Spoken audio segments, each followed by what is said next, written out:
안녕하세요. 오늘 메일 클래식에 오신 여러분을 환영합니다. 저는 메일 클래식 음악 감독을 맡고 있는 바이올리니스트 김화림입니다. 오늘 공연은 특별히 배우들과 연주자들이 베토벤이 직접 쓴 글과 그가 작곡한 작품들을 통하여 인간 베토벤을 소개하고 그의 음악 세계로 몰입해보는 시간입니다. 대한민국을 대표하는 최고의 연극 배우 두 분과 함께 베토벤의 대표작들인 현악 사중주와 피아노 곡들을 소개할 예정입니다. 2003년에 시작한 메일 클래식은 지난 17년간 60개 이상 지역을 방문하고 5만 명이 넘는 관객을 만나왔습니다. 클래식 공연장 외에도 학교 교실이나 다양한 시설에서 또 오늘은 최초로 영상 메일 클래식에서 여러분을 만나고 있습니다. 라이브 공연장의 감동과 설레임을 전달하기 위하여 저희가 최선을 다할 때 관객 여러분께서도 스크린을 통하여 저희에게 라이브 관객의 숨소리와 집중력을 전달해 주실 수 있다면 어느 유명 공연장 못지않은 최고의 공연과 감동으로 기억되는 메일 클래식이 되리라 믿습니다. 그럼 이제 홍대 앞 소극장 산울림에서 베토벤의 편지 콘서트를 시작하겠습니다. 감사합니다.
루드비히 판 베토벤은 1770년 라인 강변의 본에서 가난한 음악가의 아들로 태어났습니다. 그의 아버지 요한 베토벤은 아들이 모차르트 못지않은 신동임을 내세우기 위해 아들의 나이까지 속일 정도였습니다. 아버지의 과도한 기대와 강압적인 음악 교육으로 인해 베토벤은 힘겨운 어린 시절을 보내야만 했죠. 그럼에도 불구하고 그의 음악적 열정과 재능은 탁월했으며 10대 초반의 나이에 자신의 작품을 발표하게 됩니다.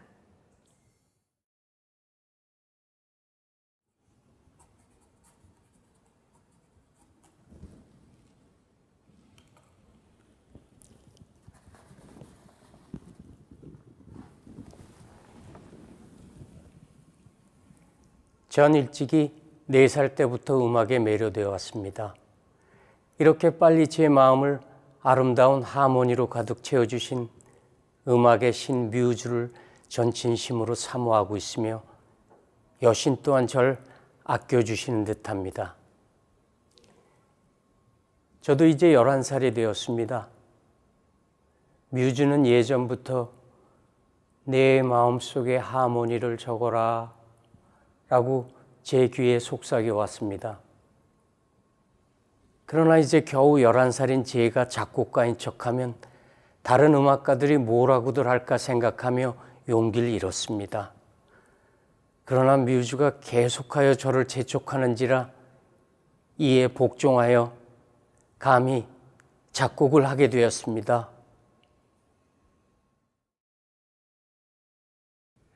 베토벤에게 본에서 보낸 시절은 음악적으로, 인간적으로 성숙하기 위한 과도기였습니다. 이 시기에 만난 모차르트와 하이드는 그의 음악에 있어서 중요한 전환점이 되었고, 당시 유럽을 뒤흔들었던 프랑스 혁명의 정신은 베토벤을 사로잡았습니다. 하지만 유일한 안식처였던 어머니의 죽음은 그에게 큰 상실감을 안겨주었고, 그는 그 빈자리를 평생 그토록 찾아 헤맸지만 끝내 채우지 못하게 됩니다.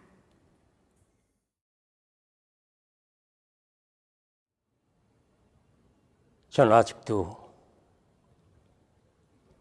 어머니가 살아계신 것처럼 느낍니다. 어머니는 결핵을 앓으셨는데 약 7주 전에 심한 고통을 겪다가 결국 돌아가셨습니다. 어머니는 저에게 너무나 다정하고 친절한 분이셨으며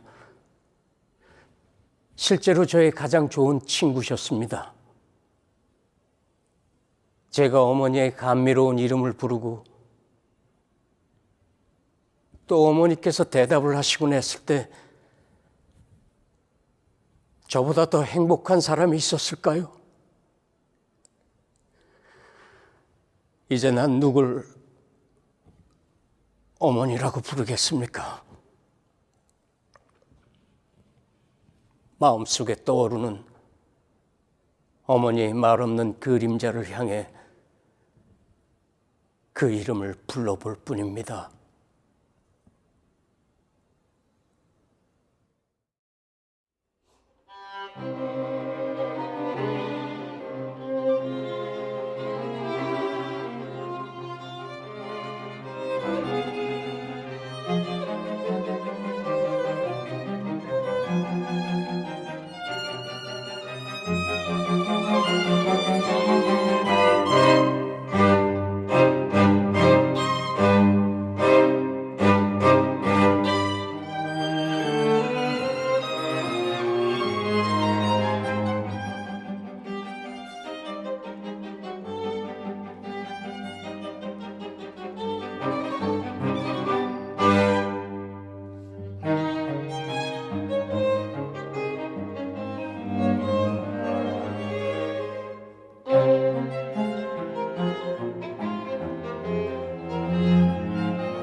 연이은 작품의 성공 이후 베토벤은 피아니스트로서 또 작곡가로서 비엔나에서 명성을 얻게 됩니다.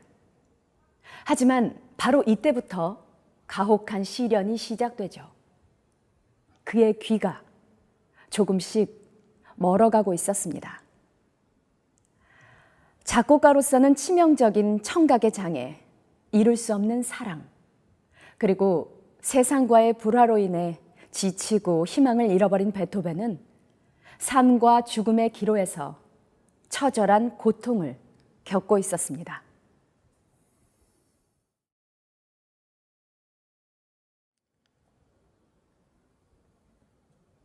(1802년 10월) 하일리겐슈타트에서 내 동생 칼과 요한 베이토벤에게 남기는 유서. 너희들은 날 사람들을 싫어하는 고집쟁이로 여기고 또 그렇게 짓거리지만 그것은 너무나 부당하다. 어렸을 때부터 내 가슴과 머리는 따뜻한 선의로 가득 차 있었고 난 내 위대한 목표를 성취하기 위해 계속 노력해왔다. 하지만 생각해봐라.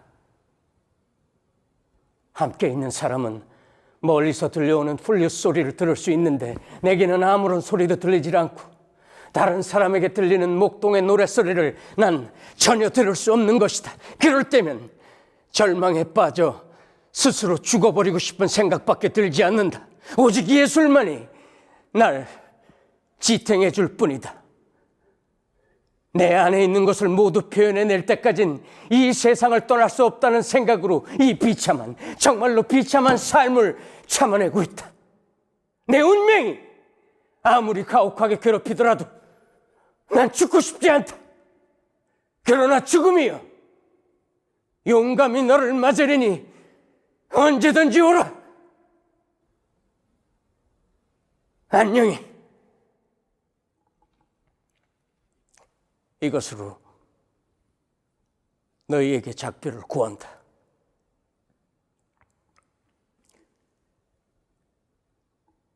내 동생 칼을 최근 내게 따뜻하게 대해준 것에 특히 감사한다. 너희가 나보다 행복하게 근심 없이 살길 바란다. 인간을 행복하게 하는 것은 결코 돈이 아니라 덕성임을 너희 자녀에게 가르쳐라. 이것은 내 경험에서 나온 것이다. 그 덕성이 날 역경에서 구해주고 예술 다음으로 내 스스로 목숨을 끊지 않게 지탱해준 힘이었다. 잘 있어라. 그리고 서로 사랑해라.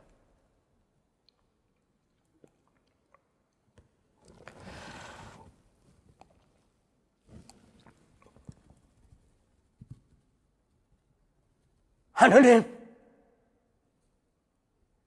제게 단 하루만이라도 순수한 기쁨의 날을 내려주소서. 제 가슴이 환희로 가득 차던 때가 너무도 오래되었습니다. 거룩한 분이시여, 제가 그 환희를 언제 다시 맛볼 수 있을까요? 절대로 안 되는 건가요? 그것은 너무나 가혹합니다.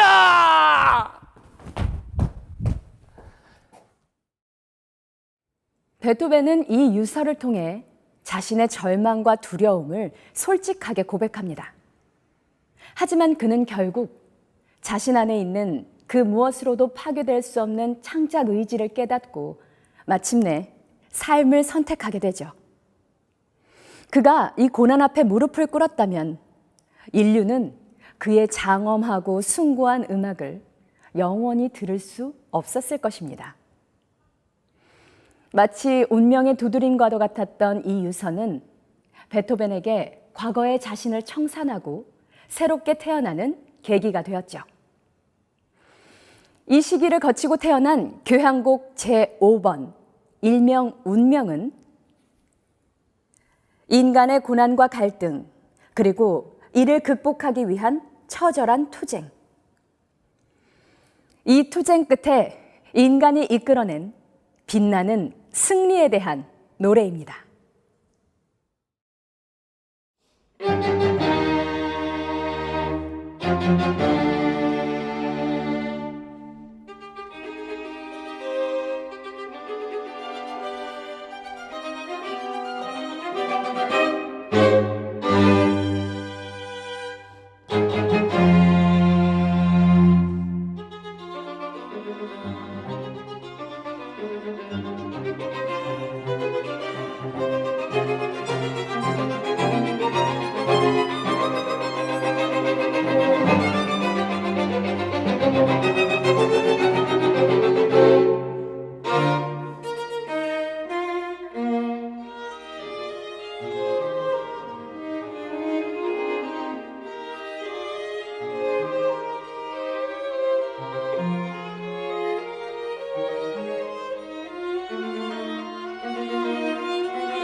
베토벤에게 청각장애는 가혹한 운명이었습니다. 하지만 그것을 뛰어넘는 음악 또한 운명이었죠. 그리고 또 하나의 고통스러웠던 운명. 그것은 사랑이었습니다. 그가 사랑한 여인, 그를 사랑한 여인은 많았지만 베토벤은 그토록 원하던 사랑을 끝내 이루지 못한 채 평생 독신으로 살며 괴로워했죠.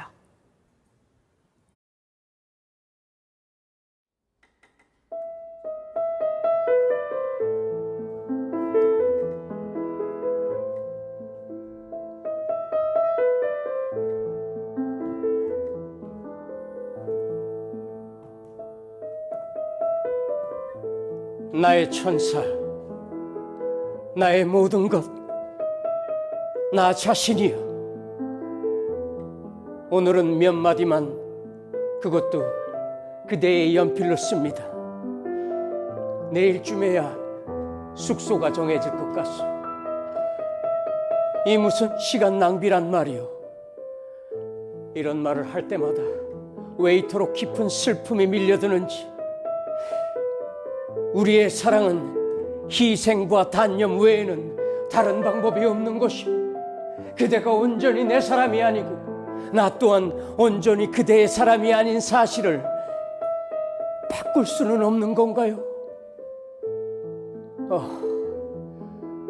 아름다운 자연을 바라보며 고요한 마음으로 운명을 생각해봐요. 사랑은 모든 것을 요구하오. 그것은 당연한 일이요. 나는 그대를, 그대는 날 위해 살아야 하오. 그런데 그댄 내가 나와 그대를 위해 살아야 한다는 것을 너무 쉽게 잊는군요. 우리가 완전히 하나가 된다면 나도 그대도 이렇게 괴로워할 필요가 없을 텐데. 내 마음속은 그대에게 하고 싶은 말로 가득 차 있다. 이따금 말이란 전혀 쓸모없는 것이라 느껴져요. 힘을 내요. 내 진정한 하나뿐인 보물, 내 모든 것, 내 모든 것으로 남아줘. 나도 그대에게 그렇게 되겠소. 우리가 할 바 다 한 후엔 그 외의 것은 신께서 보살펴 주시겠지.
그대의 마음 나에게 주려거든 먼저 비밀로 하세요.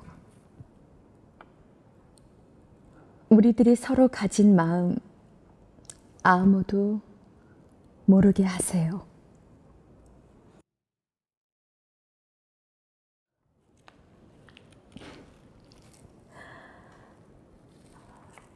어느 일요일 저녁 식사를 마치고 나서 달빛이 흐르는 피아노 앞에 당신이 앉았어요.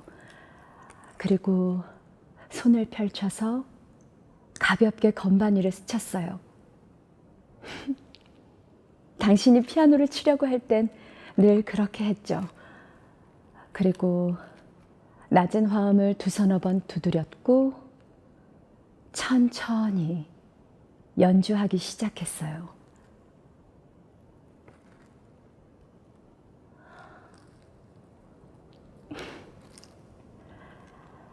나는 당신의 노래와 시선에 가슴이 사무쳐 삶을 충만하게 느꼈습니다.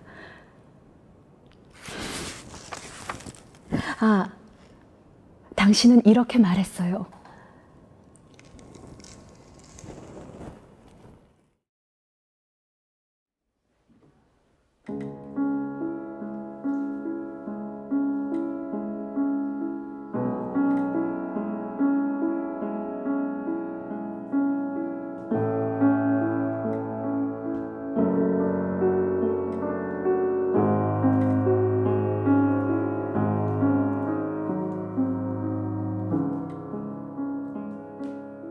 내 천사여, 우편마차가 내일 떠난다는 말을 방금 들었어. 그대가 이 편지를 조금이라도 일찍 받을 수 있도록 이만 그치겠소. 내 사랑이요, 걱정 말아요. 침착하게 우리 관계를 고민하다 보면 함께 하려는 우리 바람을 이루게 될 거요. 온 마음을 다해 날 사랑해 주시오. 오늘도 내일도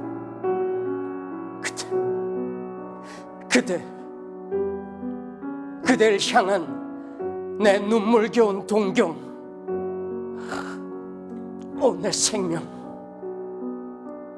내 모든 것이요. 안녕히.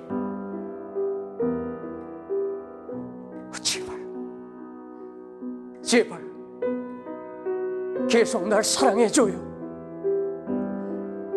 내 진심을 잊지 말아요.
그가 사랑했던 한 여인에게 바쳐진 월광 소나타는 훗날 음악가 베를리오즈가 인간의 언어로는 도저히 묘사할 길이 없는 한 편의 시라고 표현할 정도로 서정성과 섬세함이 최고의 경지에 오른 작품입니다.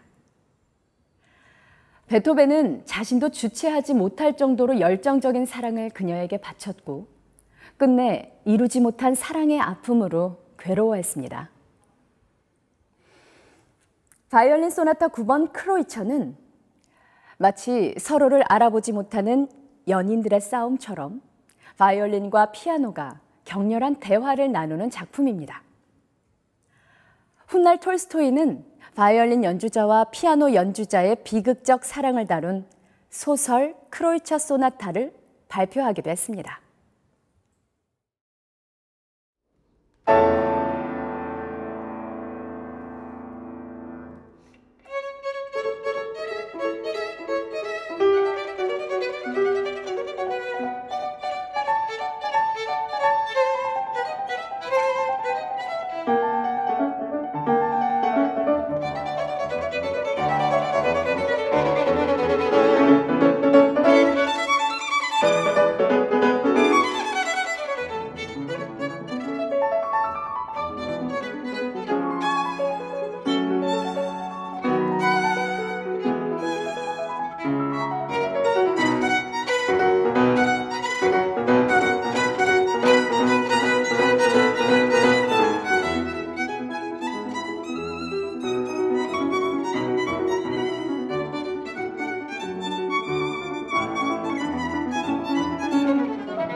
비엔나에서의 성공은 베토벤을 당대 최고의 음악가로 인정받게 해주었지만 베토벤은 악화된 건강과 인간관계에 대한 실망으로 인해 차츰 내면적 성찰에 몰두하게 됩니다. 그는 자신의 불행을 극복하고 예술가로서 세상에 대한 의무를 다하기 위해 이제 초월적 존재와 자연의 목소리에 귀를 기울입니다.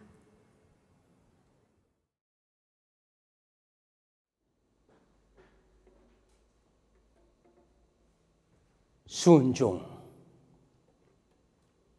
운명에 충실히 순종.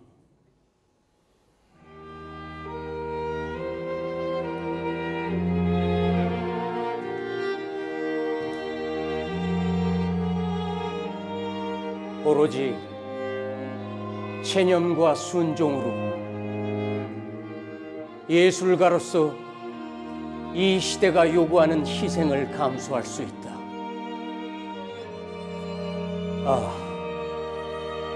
힘겨운 싸움이다. 먼 여정을 떠날 준비에 온 힘을 다하라. 그러면 그 보상으로 소중히 아껴온 소망이 실현될 것이다. 마침내 그 모든 것을 해치고 변치 않는 신념에 충실해야 한다. 넌 이제 자기 자신을 위해 살아서는 안 된다. 오직 다른 사람들을 위한 인간이 되어야 한다. 너 자신 안에, 너의 예술 안에 있는 것 외에 너를 위한 행복은 이제 없다. 오 신이여, 숭고한 예술을 위해, 나의 성스러운 작업을 위해 난 내 인생의 모든 것을 바치겠습니다.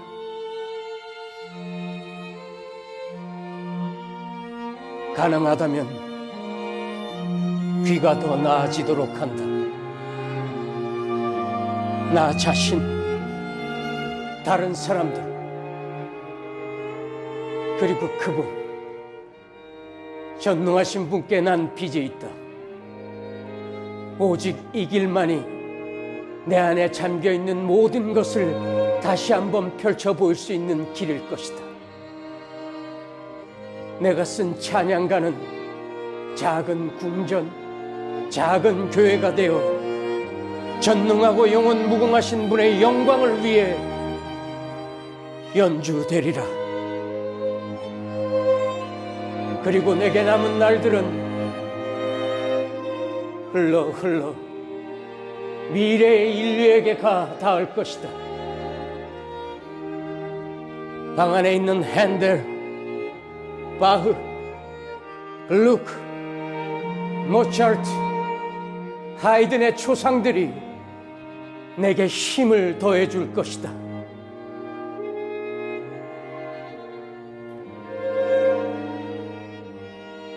나 자신에 대한 명령, 오직 전원에만 머물러라. 숲속 어디에나 자연이 충만하다. 내 불행하기 짝이 없는 청각이 이곳에서 날 괴롭히지 않는다. 모든 나무들이 나에게 말을 걸어오는 것 같다. 거룩하게, 거룩하게. 숲은 황홀하다. 누가 이 모든 것을 표현할 수 있나? 숲은 달콤한 정적.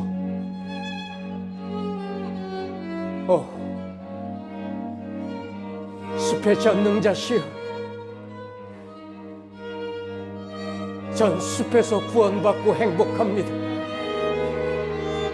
모든 나무들이 당신을 통해 말합니다.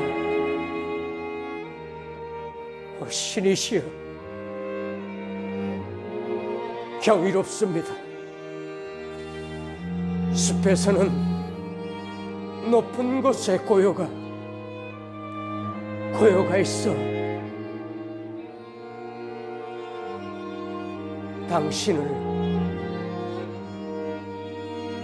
섬깁니다.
점점 악화되는 건강에도 불구하고 말년의 베토벤은 30년 동안 구상해오던 교향곡 제9번 합창을 마침내 완성하게 됩니다. 이 교향곡이 처음으로 연주되었을 때 베토벤은 이미 청력을 거의 상실한 상태였습니다. 공연이 끝난 뒤 관객들의 우레와 같은 함성과 박수 소리도 들을 수 없었죠. 당시 합창단의 한 멤버는 그때의 상황을 이렇게 전합니다. 베토벤은 연주에 맞추어 악보를 읽는 것처럼 보였지만 한 악장이 이미 끝났는데도 계속해서 페이지를 넘기곤 했습니다. 공연이 끝난 뒤 한 남자가 그에게 다가가 그의 어깨를 두드렸고 객석을 가리켰죠. 청중들의 박수치는 모습과 손수건이 휘날리는 광경을 보고 그는 머리를 숙였고 그러자 더욱더 큰 함성이 들려왔습니다.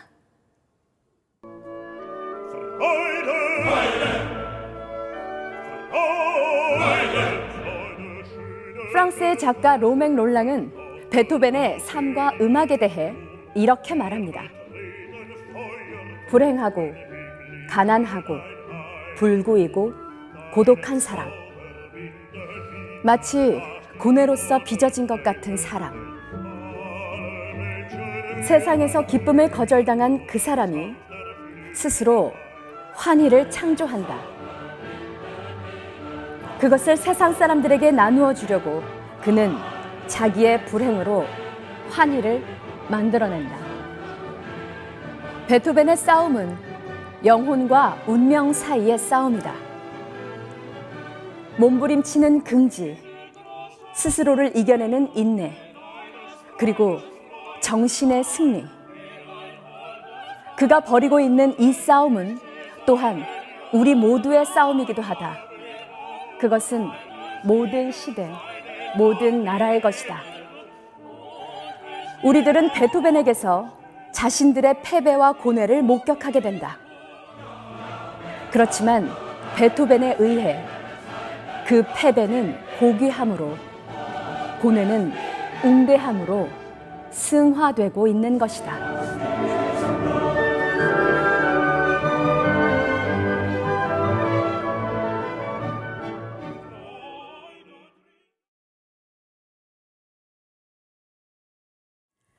베토벤은 교향곡 제9번 합창을 완성한 이후 병상에 누워서도 제10번 교향곡을 작곡하고 있었습니다. 그러나 이 작품은 끝내 완성되지 못한 채 베토벤은 이제 진짜 유서를 쓰고 죽음을 맞이합니다.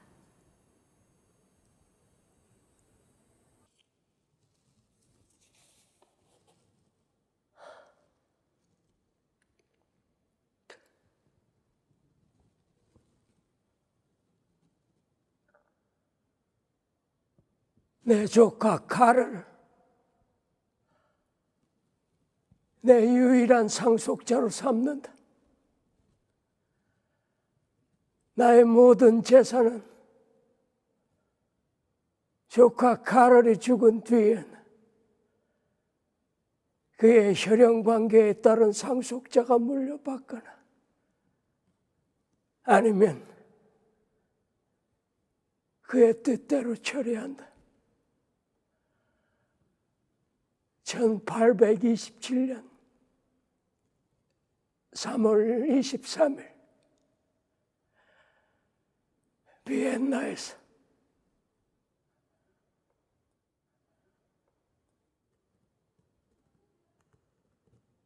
친구들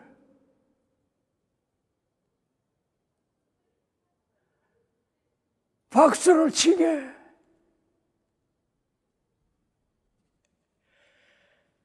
희극은 끝났네.